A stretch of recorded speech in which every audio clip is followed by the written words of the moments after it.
Did I ever suck to you? Was you ever like, I don't know if you should be rapping?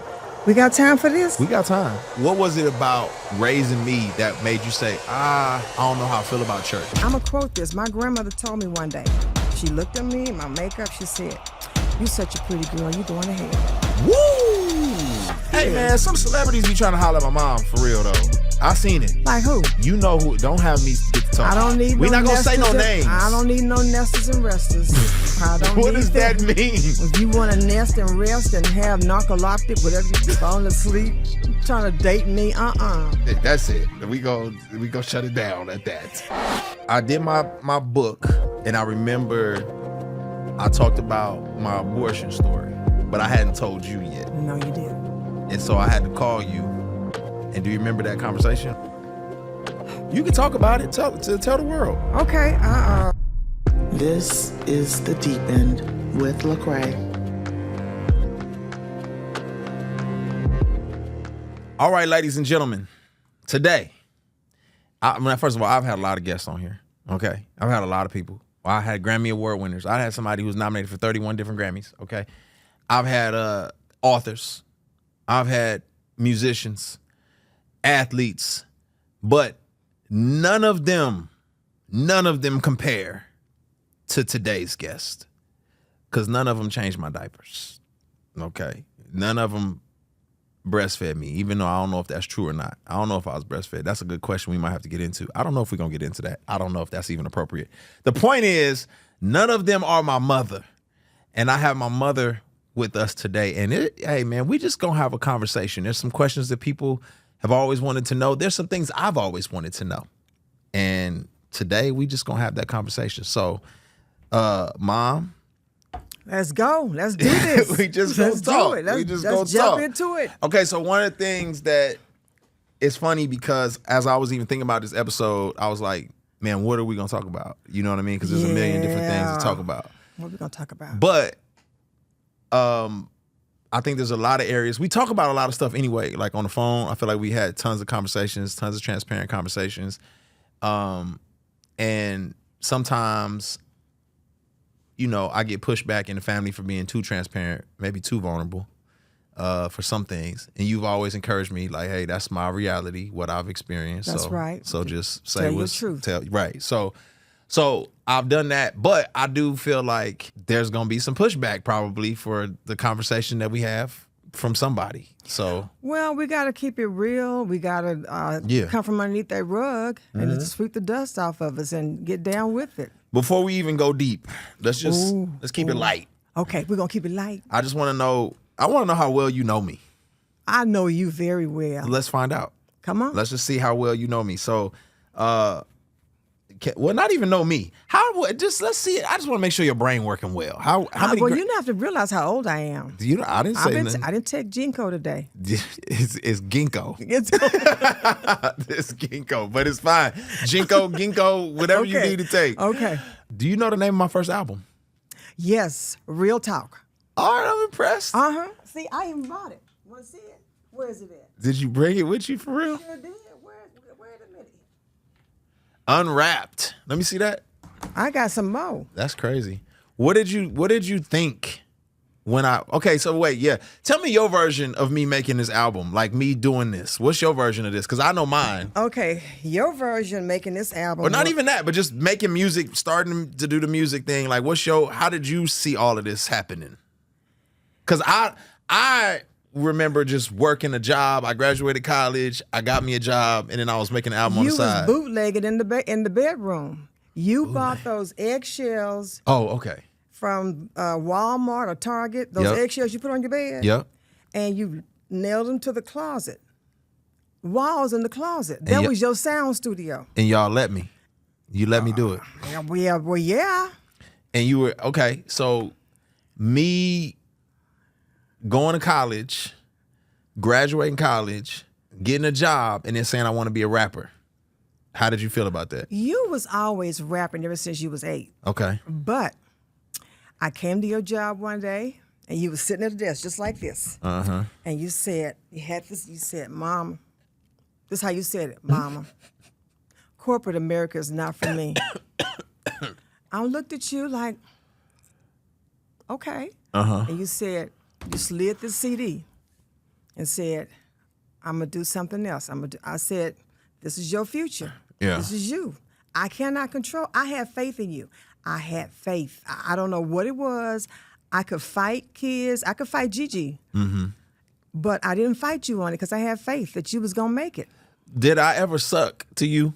Like, was there, to be honest, like before I got where I'm at, was you ever like, I don't know if you should be rapping?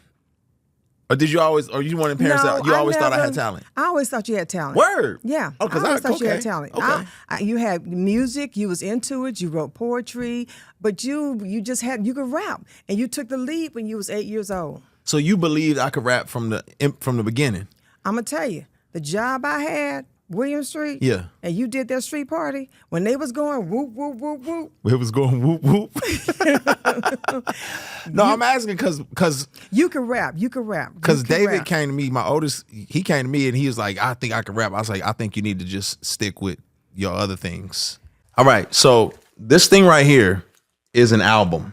I know it, you may not know what an album is. It's like a thing that plays records.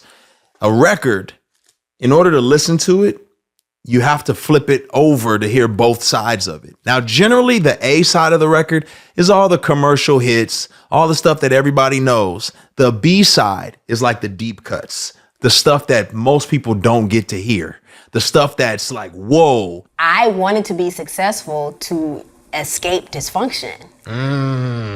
So when I'm talking to somebody, I'm coming as the most authentic form of myself as possible. Now, I ain't for everybody, which is why God has so many disciples, because everybody ain't for everybody. There's a B side to our worlds, to our lives, that most people don't get access to, that most people don't talk about, but we want to do that. And that's what the BSIDE app is. The B-side is a safe place to talk about the things that, you know, are on the other side of the record.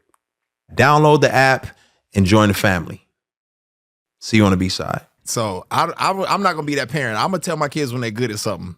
And if they're not good, they have If to you tell them. wasn't good, I would not have wasted my gas driving you from church to church and place to place and doing everything. I was trying to support you. Yeah. Because this is something that you have been working with for years. Did you have a thought of what you wanted me to be? Like, were you dreaming like, man, I want him to do this or pursue this? Like, I never thought about it because parents do like think about what they want their kids to do.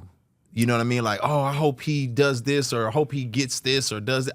I remember your biggest thing was don't go to prison. I know that. But yes. But I was just wondering, was it like, was it more than just don't go to prison? Was it like, I hope you will become something? I don't know. I never asked you I that. think my biggest thing was go to college. Okay. Figure it out. So you wanted me to go to college from the jump? From the jump. Go to Okay. college. That was my number one thing.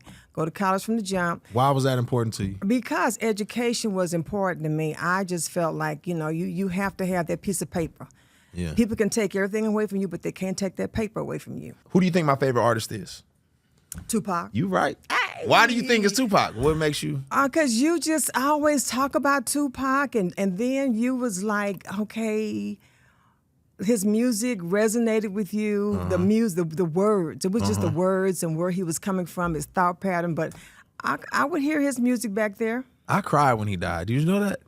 I cried. Well, you was sad. I was sad. I cried. I shed a little thug tear. As a matter of fact, I went to the Grammy Museum. Yeah. Tupac was on display. I can't, I'm gonna mess up some words. I'm gonna tell you that right now. But anyway, we want that to happen. That's great. I'm gonna mess up some words. Your So, favorite thing you mess up is Chipotle. I don't know if you can. Chipotle, That's what I'm saying. but it's Chipotle. I've been practicing.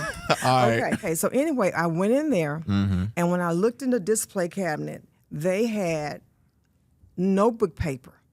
It was the same thing you did. You wrote down your music, your poetry on notebook paper, and it was on display. So your thoughts. And I thought, wow, this is deep. Yeah. I remember writing raps all through middle school, high school, but I didn't know I was like kind of emo with it. Like I was like emotional. I didn't know that. You was very emotional. Yeah, You wrote poetry. Yeah, And it was like your feelings came out in poetry. Yeah. If I wanted to know what was going on with you, I'd go to your room and read your poetry. sneaking in my stuff. Hey, it was open. You was always open. Yeah. I kept all your poetry. You was very sensitive. I was sensitive. I still am. Oh my I wish somebody would have God. told me that before I got married, because I don't think I knew how sensitive I was until I got married. But You it's was fine. real sensitive. I'm Oh, still yeah. sensitive to this day. I'm still a sensitive soul. Okay, so a lot of people assume because I'm the Christian rapper that I just grew up in this churchy background, and I grew up going to church, and I was in the choir, and when I tell people I didn't grow up in church, they're like, what you mean? What? And I'm curious, like, why for you, because a lot of people don't know your story, you know, but what was it about raising me that made you say, I don't know how I feel about church. I don't know, you know, what's the church story that you experienced growing up? We got time for this? We got time. Well, I grew up in Houston, of course, Mm-hmm. Church of God in Christ. So it was strict, rigid rules. What kind of The rules? Rules are you can't wear makeup, you can't wear dresses. I had to wear dresses to school every single day. Like ankle covered up dresses? Knees covered up. Okay. So I would walk around like this here. So the dress would come up above my knees. Okay. At least I would be in style. Yeah. It was screaming and hollering. YPWW. You go to church on Sunday. You come back Sunday night. YPWW. What's that? I don't know what YPW. Young people, something. It's been so long, I can't even Young remember. people, But okay. yeah. And so then you had Wednesday night service. Then you had choir rehearsal if you was in the choir. It might be 3 or 4 people in the choir, but you was in the choir. Then you had back to church. You never know when church was going to end on Sunday. Then if there's a tent meeting, Yeah. the tent meeting might, y'all don't know about this, the tent meeting might be in a tent, a real tent, with sawdust on the ground like a circus. Oh, like the circus. Yeah, so you got people in there. It's a revival. They call them revivals. And I used to be like, please, I don't want to go to another revival. So some people grew up loving that. You felt restricted by it. I felt restricted, and I felt uncomfortable, and I felt judged. Okay. I felt uncomfortable because I'm like, they're rolling on the floor, they foaming at the mouth, they shouting and jumping over benches, but I don't feel that. So then they would have me get on the altar and, you know, get on the altar. Thank you, Jesus, thank you, Jesus, thank you, Jesus, over and over and over till I got saved. And I'm like, but I'm not feeling it. So I'm looking around. So I had to fake like I'm falling out just so I can get up off the altar. So you started rolling around, foaming at the mouth? I didn't do all that, but I'm like, yes. So it was pressure. It was pressure. Okay. And then when you have family members looking at you like, are you really saved? And Why was they doing that? I, Because what about That's- you was making them say that? it wasn't about me. I think it was like they wanted to make sure that you was really walking the walk and talking the talk. Okay. And I was quiet. I was super quiet. I mean, because I was scared to talk. I was raised up, you don't talk, you don't say nothing. So the church, I just felt like I didn't get anything from that because of the screaming. Your And church then experience was the church experience was bad. yeah. And then when going to college, and then I'm gonna quote this. My grandmother told me one day. She looked at me, my makeup. She said, "You're such a pretty girl. You're going to hell." Woo!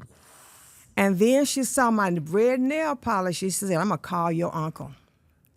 Dang. My Oh, you uncle such a was- pretty girl. She said it. I remember you said it's a shame you going to hell. It's a shame I'm going to hell. Yeah, you such a pretty girl. It's a shame you going to hell. Yeah. That's crazy. And then I had on nail polish one day, and she said, "Oh, I'm gonna call your uncle right now and tell him." See, my uncle was a bishop. She was gonna tell on me. That And you had on then fingernail polish. I had on fingernail polish. She's gonna call the bishop on you. Yeah, because I had on fingernail polish. That's tough. So you have to realize I felt like an outcast, Yeah. growing up because I couldn't go to basketball games, couldn't go to football games. Why? Because that was part of the Church of God in Christ. That was the ritual. that sect they of were it. secular. Yeah. You don't want to be out there with them people. So it's creating this life of It was hiding rituals.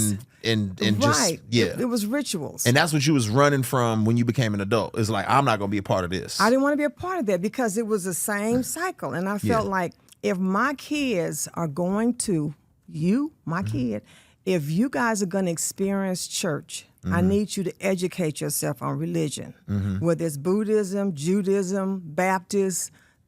Understand where it came from. Don't just do it because it's hereditary, or not hereditary, but just, it's passed on down from generation to generation. Right. And so there were things in the Bible that just didn't make sense to me. And then I just didn't feel comfortable. Like all that waving your hands up and shunna la la la la la la la la. I couldn't, and then you got somebody standing up translating. Now, I'm being respectful. Because I respect our religions. But that was not for me. Okay. That was not for me. And that was, so your Christian experience was real traumatic. Yes. And so you was like, I'm not forcing that on my kid. Because that's all you knew of is terms of, you didn't know that some of the stuff that exists now. I was sheltered. And I was sheltered. It was structured, but I was sheltered. Yeah. I was sheltered from the real world. Like when you seeing all these families taking their kids to church and stuff like that, did you ever feel like maybe I should do that? Or did you feel pressure? Or was you just like, 80s, 90s, black moms are taking their kids to church and you was like, I don't feel no pressure. Did you not feel no pressure to conform? I started going to one church and I thought, no, this is too charismatic. I can't be doing, no. Too much of that going on. But I did join a church, North Dallas Bible Fellowship, the best pastor. But that's way down the line. I'm talking about in the early times. No, I was church hurt because I tell you what, it was on the Easter Sunday. You was a little kid and the pastor was in the pulpit. It's on Easter. Christ died, the tomb rolled, whatever, And you talk about makeup and people in the pulpit and you bashing people. So you got triggered. I got triggered. Yeah. So I got out, got my choir robe off. Got you was in the choir? I was in the choir. Oh, wow. And I'm hearing all that. Wow. And I'm like, you know what? So you were still trying? I was still trying. Okay. So I said, you know what? This is it. I'm leaving. I'm done. I'm done with this Kojic stuff because where's the love? Where's the love? You're bashing everybody. Yeah. The ladies that barely make it ends meet, we got to take them home because they're giving all their money to the church. And they on Social Security, and you driving Mercedes-Benz. I'm going to tell the truth and shame the devil. I'm sorry. Ain't nobody stopping you. Okay. Ain't nobody stopping you. But I just felt like, don't live off the people, help the people. Yeah. That's where I'm coming from. And then you just started seeing patterns. Because I studied sociology, and I could see how things were patternized into the church. And I said, no, there's got to be a way. I don't want anybody screaming at me. So let me tell you, I went to a church outside of Church of God in Christ. And when I went, let me tell you, I was tripping. What you mean? You was hot? They had on makeup. Oh, they had on pants. They greeted me at the door. They said, oh, how you doing? Give me a hug. I'm like, something wrong with them. I'm like, wow. Then I go sit down. They say, open your Bible up. Yeah. They teaching. Yeah. They teaching the word. Yeah. So, but I was still like looking at them out the corner of my eye like, something wrong with y'all. Because I'm programmed. Right. Like you've been institutionalized. Yes. I think that's interesting because it's funny because it's a gift and a curse. I'm glad you kept me out of some of those institutions because they weren't healthy. You know what I'm saying? Exactly. But I guess then it's like, it is a sense of like, okay, well, where do you go? Where do you turn to? And then you got to think, you feeling like, man, I'm just a single mom trying to figure this stuff out young. Time goes on. And as I'm getting older, I'm being influenced by the street life, right? And I guess how are you processing that? Like, you raising me initially, and I remember the pictures. I'm a happy little elementary school kid. Oh, you was. But you then, were cute. but when did you see me start taking a turn? What age did you see the turn? What did you see happen? Elementary, you were good. You did go to a Catholic kindergarten. I remember that. And elementary, you were good. Yeah. you was called Straight A Lecrae. Yep. I used to watch you because I'm trying to be, I'm very protective of you in a sense where, you said they mess with me at the bus stop. So I send you to the bus stop and I'm looking out the window watching as you catch the bus. Yeah. But you took a turn when you got to middle school that Mm-hmm. summer, yeah. And the reason why I'm bringing this up is I'm trying to tie in the church component. I remember going down a dark path. It got real bad for me. And around 15, I snapped, went crazy. Yes, you did. And then you tried to hand me a Bible. You was like, you need to read the Bible. And I was like shocked that you was like, so. Because I was desperate. I was like, okay. In Denver, you were like, okay, you was going through so many changes, especially in that middle school you was going to. That was like, oh my God. Do you remember the things you did in that middle You can school? talk about it. Tell the world. Okay. Do you remember the time you popped a firecracker in that boy's ear? I do. Do you remember when I had to go up to the school and they tried to charge you with possession of a firearm and I fought them? I do. And you lied and said I didn't do it, and the teacher witnessed, and when the teacher came... Was it on camera or did the teacher witness The it? teacher witnessed it, and you lied. You lied for a long time. And then finally when you saw that teacher come, you did like this. You ducked. I do remember And then this. you got in the car because I interrogated you to death. And you broke down crying in that car. I did it, Mama. I did it. You did. You did it. Okay, I remember that. Yeah. And then I think the bullying. I was bullying people? No, they were bullying you. Oh, yeah, the Kenneth with the knife. Yeah, Yes, with the knife. I remember that. And so then. Do you remember what happened? Let me tell you. I don't know if you remember this. Okay, what happened? So it's funny hearing the trauma story from me and you. So this is how I remember it. I want to hear how you remember this. Okay. Okay, so I remember I was playing football and there was a kid on the team named Alandric. Alandric looked just like me. He was a running back. Alandric you was not tackling him. So I went back to school telling everybody you wasn't going to tackle me. And I said, I'm number 45. That's Alandric's number. Because I was like, it looked just like me. So when they see 45, they're going to think it's me. So Was this at Cole? yeah. Okay. So one of the kids said, nobody can tackle you? I said, nope. Wait till the game on Sunday, watch me, number 45. They said, if nobody can tackle you, let's do it right now. And I was like, oh, shoot. Dang. And then and they was like, $20, say Greg can tackle you right now. So I'm like, dang it. So I'm thinking, all right, I watched some of Alandric's moves. I think I got it in my mind. Big Kenneth, he was an 8th grader, but he should have been a 9th grader. I'm a 6th grader. He says $20. If he tackle you, owe me $20. So I said, all right, cool. Did you have $20? I didn't have no $20. I'm 6th grade. Where am I get $20 from? So Stealing it? Well, I was still halfway innocent. I'm coming out of elementary school. You were. So he said, run it. He run it. Of course, Greg tackled me because I don't have no moves. He tackles me, and then Kenneth say, bring my $20 tomorrow. So I'm panicking, kind of not panicking. I'm like, oh, shoot, maybe I can just play it off, So I get on the bus the next day. He like, where my money at? I said, I ain't got your money. He said, you better have my money tomorrow. Now, remember, this is a 9th grader, essentially. I'm coming out of 5th grade. I may have just went from Scooby-Doo underwear to, like, Hanes. You know what I'm saying? Like, I just got to this place. So I come home and I'm talking to you and I tell you and Ron, and I say, hey, this kid said if I don't have his $20 tomorrow, it's a problem. And y'all kind of brushed it off. Like, nah, man, you'll be all right. And then Ron said, he said, get a sock, fill it with pennies. And if he try to fight you, you sock him in the face with the sock of pennies before he can get a word off. So I'm like, all right. So I got a sock full of pennies in my pocket. And I get off the bus and I'm waiting for him to say something so I can bop him with the pennies. He says, where's my money? Now I got my hand in my pocket. And I said, I ain't got it. I'm feeling confident. As second I say I ain't got it, he puts a knife to my throat.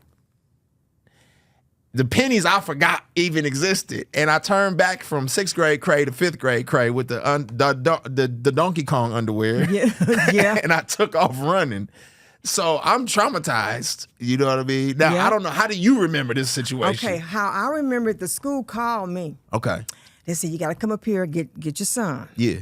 This is what happened. So when I go get you, you underneath the desk, you was scared. Hiding. Scared.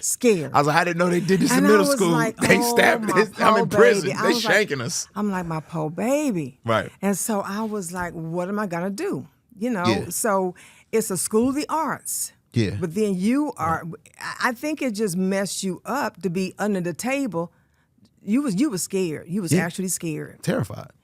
And I think I talked to the staff there to kind of keep an eye on you. Yeah. And to see what was going on. I think they kind of pulled him in too.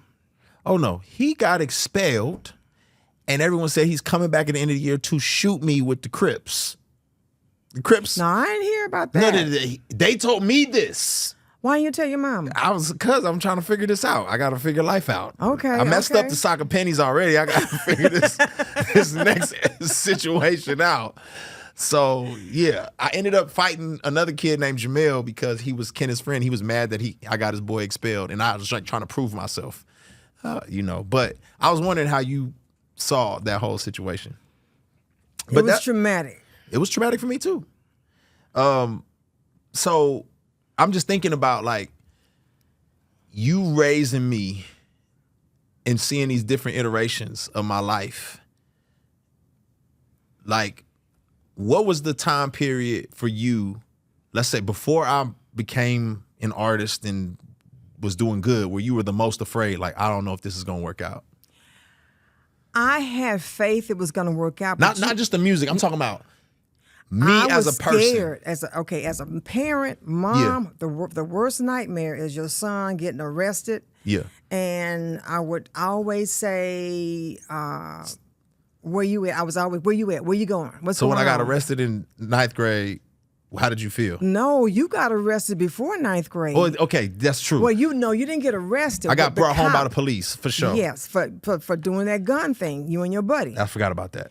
And so it's like you brandishing a weapon. It's a fake gun. So then, not only that, the cops come again because you over there painting stuff in Graffiti. the underground stuff going on in the house, whatever. Then you knock over neighbor's paint. And I have to go off on her because she going off on all the kids in the neighborhood. Okay, so I did a bunch of stuff. I'm not asking all these details. I'm just saying. I'm just saying, but then you went to GW. But then before we came here to Texas, you was at GW. I'm thinking, okay. I got in trouble there too? You was failing. Oh, I failed every class except gym. Yeah. I forgot about that. Were you ever in fear, like, shoot, it's going the wrong way? Or did you always feel like, okay, we can get it together? We can get it together. Okay. I always felt like there was hope. We can, if I was persevered long enough and pushed. Yeah. And I would have some people say, you pushing him too hard. He's just a kid. Okay. But I kept doing it my way. How do you process, because I didn't grow up with my dad, and that whole dynamic of me not having my dad, how do you process that relationship? I had to be the mother and the father. Yeah. Okay, and a single mom has to go through all that. Me processing that, it was hard. Mm-hmm. You don't know if you one paycheck away from being homeless. Mm-hmm. Your car get repossessed. You think somebody stole it, but it's repossessed. You pawn your rings that you had to get your car out of hock. Then your car break down. Then you and your child are catching a bus. You drop him off at daycare. Then you get back on the bus and go. Mm-hmm. It's hard. And I mean, being by yourself, do I regret leaving him? No. But I had to figure it out. Were It you was upset hard. that he wasn't consistent? That he wasn't around? Or were you like, good riddance? I was disappointed, and I let the courts handle it, and then he wasn't paying, and then when he remarried, I was getting phone calls cussing me out because he was always in jail because he wasn't paying child support. Then finally, I said, you know what, I got this.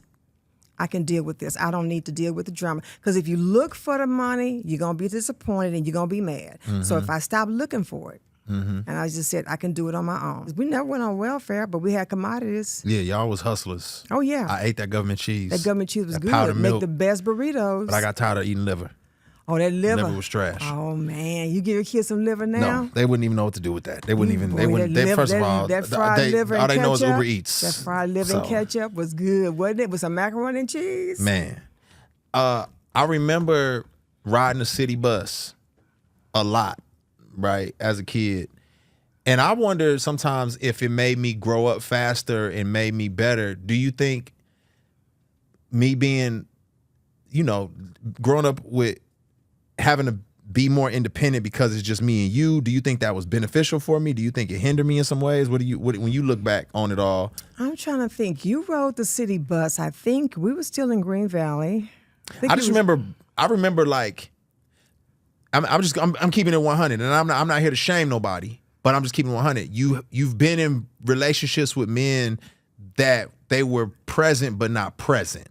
Exactly. So, just saying. I can't say I've ever felt like there was a man walking by me teaching me how to be a man. You didn't have that role model. Okay. You did not have that role model. And unfortunately, it's my fault because I didn't know how to choose somebody that had those traits. I could see it, but I was more like, I'm out here, but I didn't have the confidence, the wherewithals to kind of judge and say, okay, well, he's a nice person. He could be, somebody I can deal with. And then I also made a point where there were times I didn't want you to meet anybody I dated because I felt like if it wasn't going anywhere, I didn't want you to meet them. Oh, I mess up with them suckers.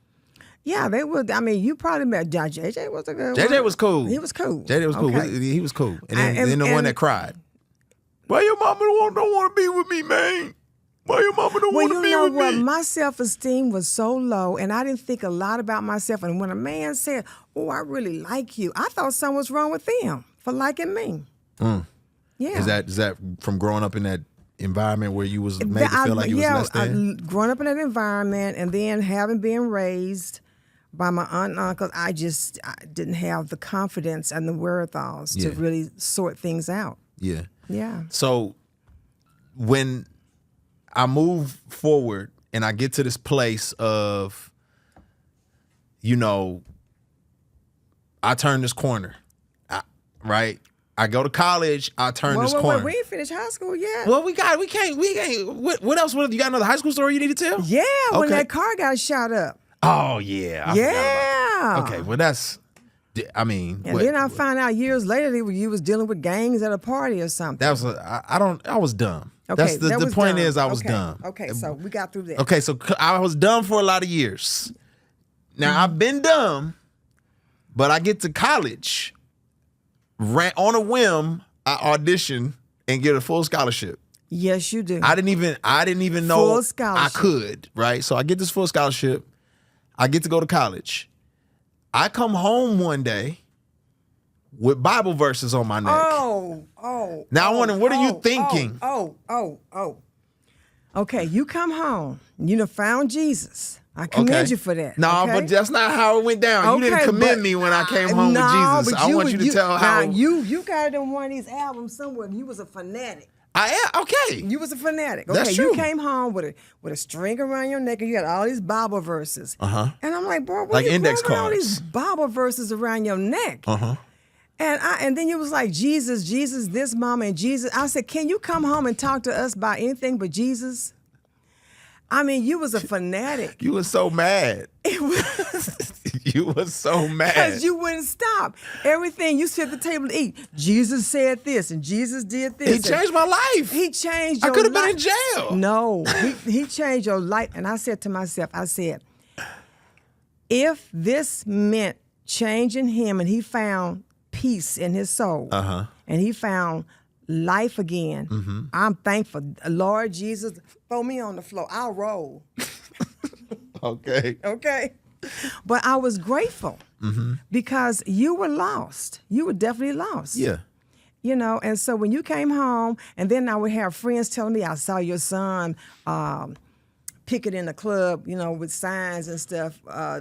Picking Jesus. it, protesting outside the club. Yeah. Yeah. And then I was all the way out there. you was I had way- a radical change. You was but I way- had come from so much chaos that it was like The only thing I knew was to go hard. I went hard over here. Let me go hard over here. Yeah. If you gonna go hard for the devil, go hard for Jesus. Come on. That's what you do. Okay. So you went hard for Jesus, and I ain't mad at you for that. Yeah. I'd rather for you to be hard for Jesus, because over here, no. Yeah. So so that transition happens. You are upset at first. Did it mellow out for you, or how did it? I can't say I was upset. I was just upset because every time you came home, you had. I was obnoxious. Yeah, I was obnoxious. You had. I'm like, Bible verses around your neck. I was trying to get my family saved. I was trying to tell you said, Gigi, Mama, I don't want y'all to go to hell. Yeah. I was like, flashback. I love my mom. I didn't want you to perish. I didn't want you to burn in the lake of fire. I'm burning, y'all. I don't want you to burn in the lake of fire. I'm trying to tell you about Jesus. Okay. I feel like I mellowed out. I was very obnoxious at first, but I feel like I mellowed out. Yeah, you did. I heard a sermon one time, and the guy said, stop going home trying to tell your family about Jesus, mow the grass, wash the dishes. And I was like, dang. Wow, that was deep. Now, Yeah, that I was like, deep. Did dang. you do it? Yeah, because it changed my perspective, and I was like, oh, I just keep coming home yapping at them, and I'm not like showing and I them. did notice you was kind of emptying the trash and I was doing dishes like, and man, stuff. Yeah, I changed everything. I said, I'm gonna start cutting the grass. I'm gonna start doing the dishes, take trash out. I'm gonna just show them that I'm changed instead of trying to tell them I'm changed. So that was what happened. Okay. So I did my book, and I remember I talked about my abortion story, but I hadn't told you yet. No, you didn't. And so I had to call you. And do you remember that conversation, or do you remember that? You had the conversation with me, and I'm like, okay. And I felt like you was getting it off your chest. But what made you get it off your chest? In the book, or just to you? What you mean? In the book, and just in general. I think so. A lot of the issue for me with trauma is that when I was younger, I think I was just moving through life, and I was hardened, so I didn't really process things well. As I grew in my faith and I softened, I didn't realize I had a lot of built up trauma. It wasn't until I was dating Dara, and I was like, yo, we're getting serious, and I'm gonna throw away these pictures of ex-girlfriends because that's my old ways, and I don't know why I kept them. Trophy type of person or something like that. I don't know. But there was one picture I was struggling with throwing away, and it was the abortion, the young lady that had happened with. And I remember crying, and I was like, oh, shoot, like I'm affected by this. You know what I mean? But I didn't realize it affected me because I'm just like, I'm thugging it. I'm like, hey, man, it is what it is. We moving on. You know what I'm saying? Smoke a cigarette, keep it pushing. How did she feel about it? About the book? No, the abortion. Oh, she didn't want it. That was okay. like So it destroyed her. okay. She was not. She wasn't about that life. But I just had so much influence and sway, at the time that I think she was like, okay, like what's best. So I don't think I know it was very traumatizing for her, and I definitely was not supportive. I was young and I didn't know much about nothing. And I feel bad for her. Yeah. More so because she's traumatized by that, and she did not want to have that. Right. Yeah. And so that was tough. So I wanted to articulate that I like the struggle and the pain I felt, and man, I want to be transparent, and I only talk about things in retrospect if I'm healed. So I wasn't talking about it because I needed to be healed. I was talking about it from like, hey, I have processed this and I want to talk about it from a healed place. But it's, I felt like because I was on the other end of it, I could talk about it, and I just wanted to be helpful. But I felt bad that I hadn't told you, because in that time period that we were dating, I remember you being like, yo, you're doing too much. And that was when I was living with Ed. That's when the $3,000 got stole. I was just off, selling drugs, doing too much. And I think, promoting parties, just doing dumb stuff. And I think I just didn't slow down. If I would have just slowed down, I could have avoided that traumatic circumstance. You know what I'm saying? So, and you was telling me to slow down, but I just wasn't trying to hear you. So, Didn't I teach you about protective sex and all that? okay, all right. Listen, Didn't I bring home condoms That's- just in case?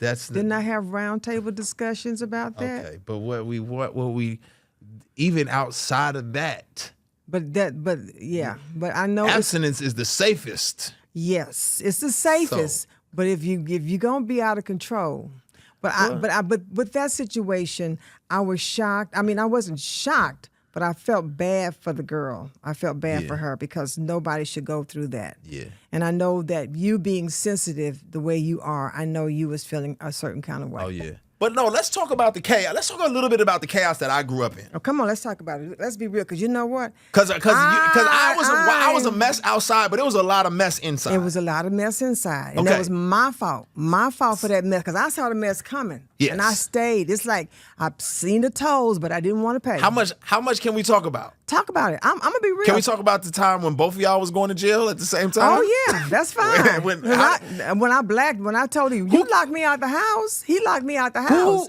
Who watched me when both of y'all was going to jail? I don't even think you were there. You wasn't there. Oh, I wasn't there. I was No, in you was in San California. Diego. Okay, I was Yeah. like, yeah, okay. But Woo, thank goodness. I remember the yelling, the fighting was so intense. The screaming and the fighting was so intense. And it would be like, I felt so helpless because it was like, man, what can I do? You know, and I remember hearing glass break, and I come downstairs and I'm thinking like, I'm like 12. I'm like, all right, I'm gonna man up and take care of this. And I come downstairs and you the one that done threw something through the glass. Like, you know what I'm saying? I'm like, what is going on? But I used to sleep with a knife under my bed because I was like, I got to get up and protect my mama if anything goes down. Well, the thing about it is that when you learn, and I tell women, if I had to tell women today, Yeah. look for the signs. I saw red flags. Okay.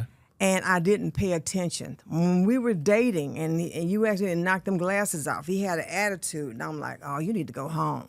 We were just dating, but that was a red flag. And then the anger, and I'm like, okay, well, I'm trying to make a happy family here. I'm trying to build something. I'm trying to break the cycle of just not, having a stock family, you know. So I'm like, okay, I'm gonna work with what I got. You were trying to create the family you didn't have. Yes, because I didn't have no family. Right. And so I was. A lot of people don't know that. A lot of people just assume you grew up in this happy. Oh no, Yeah. no. Right. And it was embarrassing for me to talk about it for so long. Yeah. But no, it was toxic. I knew it from the start. Yeah. But I said, I'm gonna go ahead and commit because I don't want to be out here in these streets. I want to just make a home for my family. I want to make a happy home. I want to just create something different, something stable, some structure. Yeah. And but he was toxic. Yeah. He was toxic. I mean, I was toxic, but Yeah, he but both of he y'all- pushed me to that level. Yeah. Both of y'all. And Was, so, yes. It was a lot of toxicity happening. Yeah, because I didn't know how. I'm like, you're not gonna tell me what to do. Yeah. And you're not gonna act this way. Yeah. Because I'm like, no, Right. I'm not taking it. So I think he had a lot of issues, but Yeah. I didn't recognize his issues. I was Right. just trying to make that happy home. Okay, let's just make a happy home here and just be done with it. There's a lot of traumatizing moments. I don't feel like you contributed to my trauma. I just think you were fighting for something that was never going to happen. Say that again. Yeah, I think you were fighting for something that was never going to happen. You're right. You're right. You hit the nail on the head or the head on the nail. One Yeah. of them, but you hit it. Yeah, there's a lot of And it's good you brought that up because I was thinking the same thing. I was hoping for something to happen, but it was never gonna happen. yeah, We separated in Colorado. Got back together, and I did it because I didn't want to be a single parent with 2 kids. That was detrimental. I didn't want to deal with that because What would you tell yourself? What would you tell yourself now? That same young lady who's got 2 kids and she's in a toxic relationship. What would you tell her now? seek help fast and furious. Don't just try to compare yourself to how you grew up and go, well, I want to change Would you this. tell her to stay in that relationship? No. If it's Okay. toxic and abusive, get out. Okay. And so, no, I mean, try to get support and help. Yeah. And I think my whole thing was fear and lack of self-confidence and fear of just what is everybody going to say, what they going to Oh, think. because you're another failed relationship. Exactly, Yeah. exactly. Yeah, I look at, I look at like what I experienced in that house and a lot of the chaos and a lot of the trauma. And I look back and I'm like, it was bad. And I don't want to relive some of those moments, but at the same time, I think that it's made me want to be a good father. It's made me want to be a good husband. You know what I'm saying? So I don't think it was wasted pain. I think the pain I experienced challenged me to say, I never want to experience this. And then sometimes I go too hard, right? Like sometimes I have this, I'm like you, I'm fighting for something so hard. And it's like, and then it doesn't always work out that way. It don't work out that way. And sometimes Dara is telling me like, hey, you don't have to push that hard. Your kids ain't on the way to jail. And I'm like, oh, that's right. They not, huh? Okay. No. But I be thinking that because that's all I've ever seen. You know what I'm saying? And the thing about it is that you hit it. It never should have happened, and I was pushing for the wrong thing. Uh-huh. And like I said, I saw it, but I didn't want to see it. Yeah. Yeah. That makes sense. How do you what do you think you did right? And like when you look back now at raising me, like what do you say? Oh yes, I did this right. What do you feel like? What are you proud of that you did? I'm proud that I birthed you. I'm proud of that. Okay. You did something right. At least I had them. At least I spit them out. I'm proud that I was able to get you in different activities, like you were gifted. So I'm proud that I was able to follow what this lady said. Your son is gifted. You need to get him in some activities. Challenge him. I'm proud of the oratorical that I stood by you with. Pushing you to get that done. So I'm proud that I followed your career, the rapping from age 8. I'm proud of that. Yeah. I'm proud You that invested. Yeah. You invested. You had me in the basement recording with that dude who became a drug addict, but it's fine. Yeah. I mean, your first performance, you did a performance in the church with overalls on, with that little gunner to the side. Remember that? I remember that. And so you started at a young age, and I support, because you were passionate about it. You never just threw it away and said, I'm going to try this, I'm going to try this, I'm going to try this, I'm going to try this. You were consistent. Locked in. You were consistent, Locked in. Yeah, I'm proud of you for, like, one of the things that I know you've invested in me, and I don't talk about it a lot, but it's the work ethic. It's the don't quit.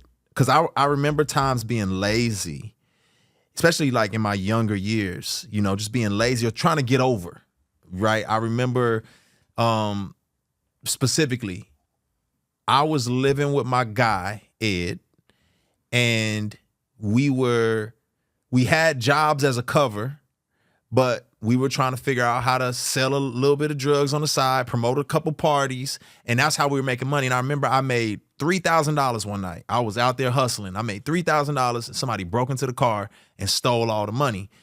And I was like, dang. And I remember feeling like, yo, man, I'm hustling backwards. And I had this mindset of, I can go get a real job. And the only reason why I thought I can get a real job is because I remember being in high school one summer, and I said, ain't nobody hiring me, Mom. And you dropped me off on one end of, I feel like it was Beltline. Beltline Road is the longest street in Dallas. You dropped me off on one end of Beltline, and you said, I'll be back in a couple hours to pick you up, and you better have walked the whole street and filled out an application in every one of these companies. Wow. And I had filled out applications for every one of those places. And it was like, that's one of the memories that I'll never forget, because you taught me, like, if you just persevere and push, you can, that's like, right. something will happen. And so I was like, I don't have to be out here hustling like this. I can get a job and not have to worry about this. That's one of the things that I'm very appreciative of. And the other thing is just financial. Like, no, you taught me, you gave me my first lessons on finance based off of you running up credit cards. You being in debt. Did you know I used to freeze them credit cards? Like, and put them in the freezer? Put them in the freezer. Because what? If they were frozen, I couldn't use them. Oh my gosh. I had them in water, in a plastic bag. You put the credit card in water and put it in the freezer? I sure What is did. that supposed to discipline you to make you It was like, if you really want to use this card, you got to throw it out. What? Hey. Who told you Hey, that was a let me good tell you, debt is the devil. Let me tell you, when I got one credit card, but I'm telling you, don't get them credit cards. They'll suck the life out of you. Yeah, well, I mean, that's one of the lessons that Yeah. you taught me for sure, and I feel like I walked away. So, some people see me as like, a celebrity or some kind of whatever. All the different things people may see me as. How does that make you feel? Like, is it weird? Has it ever been weird to you? Is it creepy? Is it like you proud? Like, how do you feel about all of that? It's surreal. Okay. I'm proud of you. Yeah. I try to take a back seat because I'm like, this is your story, this is your show. Yeah. If I see something crazy, I'll tell you. But I let you run your business. I let you run your show. Yeah. Sometimes I be kind of looking at some of your stuff on. I be like, why did he say that? I think it was something I was looking at. Somebody asked you, well, where did you live? Oh, the origin story. I lived in Houston. I lived all over the place. Well, why'd you live all over the place? Oh, I think my daddy was in the military or something. I met my grandfathers in the military. I'm like, no, I could tell that story. I remember that. Let me tell you what really happened. Let me tell you the real. Because the funny part about it is, people say, how did you live in California, Colorado, Houston, Dallas? Yeah. Like, how did that happen? And it's How did so that happen? hard. It's so hard to just say, my mama we moved. You made it sound like we were like Like peasants. gypsies. Gypsies, yeah. Yeah. But it's so hard to like people want a answer, and back in the day I was such a people pleaser that I was like, oh, I don't want to give them this long answer and just tell them all these things. Your mama grew up in Houston. She moved to Denver, met your daddy in Denver. See, that's a long conversation. And I'm not trying to go all that. We moved from Denver to Houston, and then I went back to Denver. I'm not trying to do all of that. That's what I'm saying. That's too much. So what I was trying to do is just It's alleviate only like that. 3 states. You still was giving did you just not hear that long sentence you had to 3 give? states. The point is it was easier to be like, why? And I was like, oh, my grandfather was in the military. Well, He because was dead. not my grandfather, but I'm just in general. I was just saying. Well, he was in the military though. You talking about Pops? I got like 5 grandfathers. First of all, Well, hey, don't even get me started on that. Let's Don't get me be clear. started. Okay. the point I was just trying to make is people are always trying to figure it out, and I'm like, man, it's just too much it don't make sense. It's complicated. When you try to explain your family dynamics, it's complicated. Yeah. How you go to work and tell your people that work, your daddy died 3 times. How many times your daddy gonna die? Yikes. Yeah. That's a true story, y'all. Yeah. Yikes. Yeah, so that's what I'm saying. I guess it was that. But I was also like, I was dealing with the pressure of people being like, oh, he's a Christian rapper and I got this stain on me. What kind of stain? Because Christian rappers are corny to folks. People think they're corny. So I'm like always trying to show you, I'm going to show you I ain't corny. Like I'm going to prove to you I'm not. And then it's kind of like, it's like Christian rappers are corny. On top of that, it's like. Wow, they're not corny. Okay, you're saying that now. I'm talking about when I first got started. Okay. And there was no 116 Click. There was no Trip Lee, no Tadashi. It was just, there was like a couple groups and people thought they was corny for the most part. So I'm saying back then, I was like, man, I got a strike against me because I'm a Christian rapper. And then they like, well, where you from? Denver, San Diego. Those places are whack. You know what I'm saying? Well, Houston. But you only lived there for a little bit of time. That's okay. I'm gonna just stick with that because that's the coolest place I've ever lived. You know what I'm saying? So it's like I'm gonna run with that. Now I claim them all. You see the Denver tag, you see the San Diego tag, you see the Houston tag. Okay. Like listen. I'm a part of all them places. Can't no one place just fully claim me like that, and I'm fine with that. But back in the day, You was trying to be cool and I try to just rock didn't them want no more all. strikes against me. It was already you a Christian rapper, you corny, and it's like, man. But look at you now. You're still a Christian rapper and you're doing excellent. Thank you, Mama. I And look how appreciate many it. came behind you. You the OG now. Thank you, Mama. I appreciate it. I'm like, yeah. I needed that. You opened the doors affirmation. for a lot of them out there. I did, huh? Yeah, you did. I appreciate They it. should give you a little thing, BDT or something, you know. What is that? A BDT? BET, you know, how they do when they celebrate A BET? What you What, mean? something- Oh, you talking about like the tribute type the of tribute. award? I know what you're saying. Yeah, Like, I know what you you're saying. open the doors for a Hey, lot man, of people. I get mine in heaven. It's fine. I get my rewards in heaven. Okay. So anyway, all right. I'm gonna run through a couple. I got a couple more questions for you. All right. Are there ever times when you are like chilling at home and you see the hatred that people have for me, and you're like, I'm bothered by this? Yes, and I used to argue with them folks Okay. online. And I'm thinking, one day I said, why are you arguing with people that you don't even know? And then I thought, Matthew 1 say, do judge, not a be Oh yeah. judged. Okay. You trying to quote some scripture? Oh, Okay. yeah. I see. Yeah. Yeah, So all I'm right. thinking to myself, why is they trying to judge you? And you They know, ain't got the plank out their own eyes. What you saying? no, that plank is in their eye, just stuck. Trying to get it out. Anyway, I used to go at it, and I used to get mad, Yeah. and then I kind of wondered how you was feeling. You know, because and then one thing that stuck out in my mind was that when I was working, I had the superintendent said to me, he said to the whole crew, he said, no matter how big you get, Yeah. there's always gonna be somebody that's not gonna like you. That's true. Always gonna you're never gonna have everybody to like you, and that's just life. They're gonna say something to stir up some mess on somebody, and you know they're gonna say things about you, and you got to know yourself. Yeah. But I'm thinking you coming at my son? Oh no, I'm gonna don't- jack you up. They don't really want to smoke with you. You can be a little crazy. Yeah, I can be. I done seen you do some crazy stuff. And so then you have aunties that piggyback on me too, you know, coming back and try to defend you too. But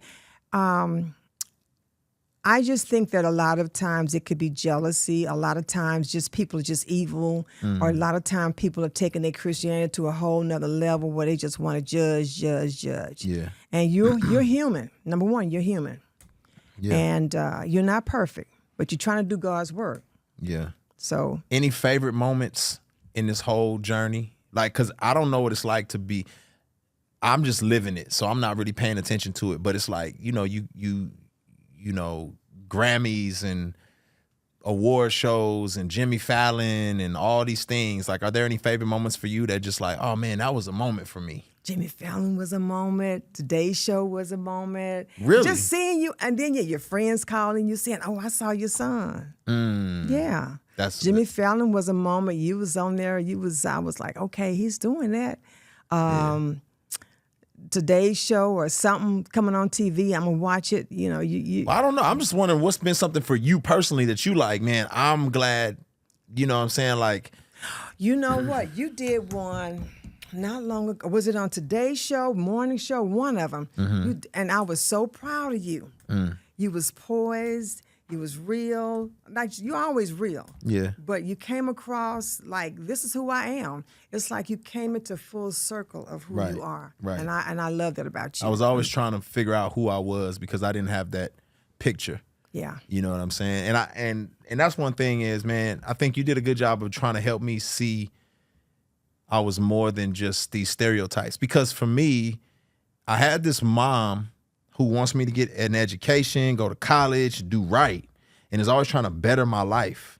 But I don't have these men who show me that. And I'm looking at the men in my life and the ones that I want to be like, well, the ones that pay attention to me are the gang members or the drug dealers. And so those are the people that I'm like, that's where I'm supposed to be. And you kept pushing me further away from drug dealers and gang members. And I'm like, stop. I'm trying. That's how I become a man. You won't let me be a man. No, that ain't no man. But I didn't. But Yeah. I didn't learn that until much later, and Yeah. it's interesting now. Yeah, I mean, giving you books to read and letting you see how other Black authors or other Black influential people came through it all. You know, I wanted the best for you. I wanted you to see that the struggle is real out there.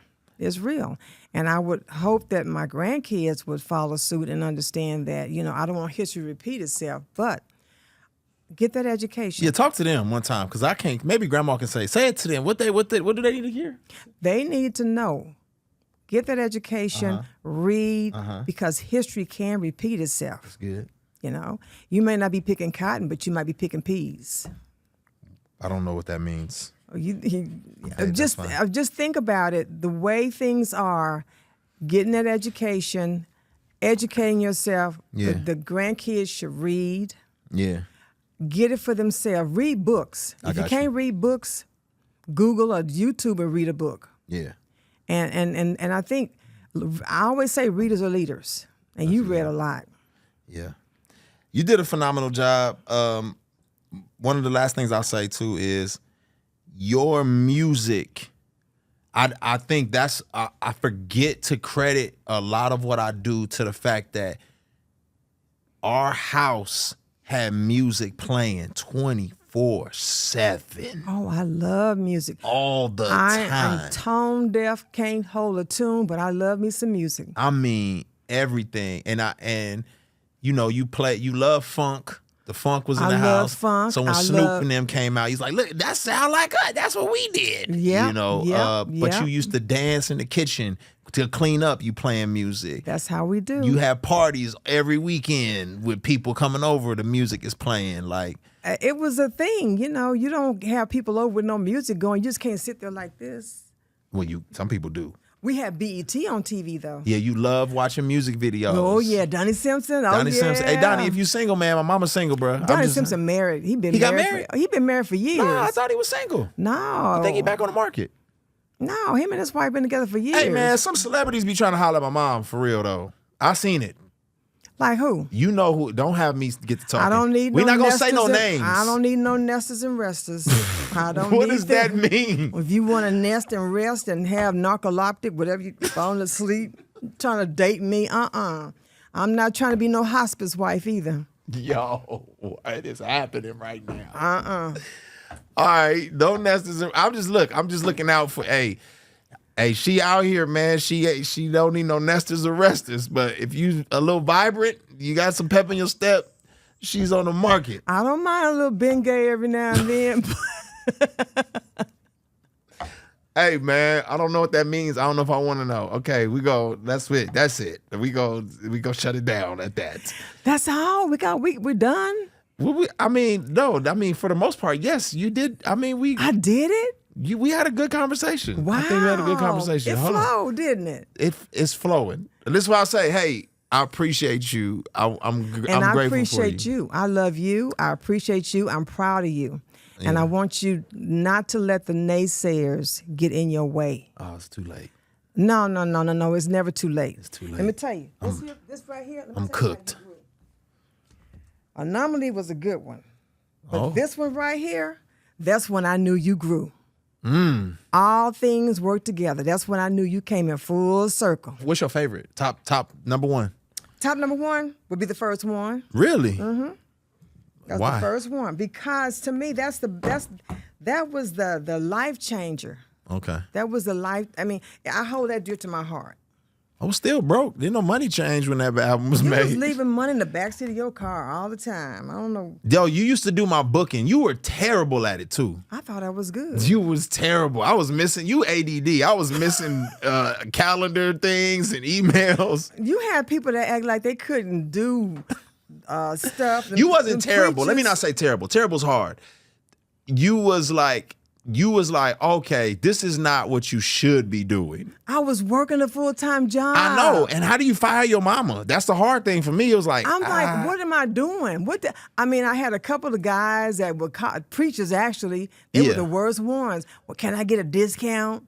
Oh yeah, that's true. And then I got to do a contract and send it I forgot. to them. I was like a real low level too. So you was dealing with like $250. You couldn't afford that. $250 a show, man. Yes. Yeah, I forgot. I couldn't really afford to pay you anyway. You was working for free. So working how you for gonna free. fire your mama when she then working you for free? say, well, mama, if you just put an exclamation point at the end of dear so-and-so, it just make them think that you enthusiastic.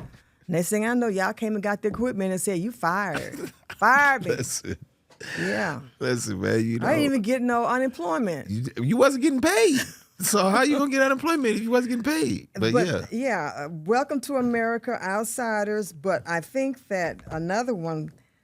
I have, but these were my good ones. This one here is when you did the transition. Anomaly, I like Anomaly. Oh yeah, I mean, Anomaly was a good one. Yeah.